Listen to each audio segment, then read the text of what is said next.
22 sotuvli yerimizda 6 qavatdan iborat bo'lgan turar joy binomizni texnik nazorat faoliyatini olib borgan holatda 0 dan to bitkunga qadar mijozlarimizga topshirganmiz. Bu domimiz 3 ta podyezddan iborat bo'lib, har bir podyezdimizning har bir qavatida 5 tadan xonadon joylashgan va hozir buni sizlarga obzor qilib ko'rsatib beraman. Har bir qavatimizda 5 tadan xonadon joylashib, 2 ta xonadonimiz ko'cha tarafga, 3 ta xonadonimiz hovli tarafga qaragan.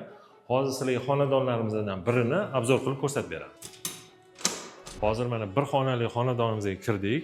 Bu yerda ta'mirlash ishlari ketyapti. O'zi aslida bizni korobka holatida mijozlarimizga topshirganmiz. Bilasizlar, korobka holati o'zi ta'mirsiz bo'ladi, ya'ni xonalarni ajratilgan peregorodkadan iborat bo'ladi. Domimiz 6 qavatdan iborat bo'lgan hisobiga 6-qavatimiz mansarda ko'rinishida keltirilgan, lekin ichkaridan to'liq xona, ya'ni tepasi plitalar bilan yopilib, devorlarimiz yig'ishdan terilgan. Bu domimizni podval qismini ikkiga ajratib turib, ko'cha tarafini ofislarga, ichkari tarafini har bittasiga xonalar qilib ajratilgan, ya'ni xonadon egalari kimgadir kerak bo'ladigan bo'lsa, shu yerda olib foydalanishi uchun. Bu domimizni 2025-yil boshida topshirib berganmiz. Agar sizlarga ham shunaqa xizmatlar kerak bo'lsa, texnadzorli yo prorabli bemalol bizga qo'ng'iroq qilishingiz mumkin.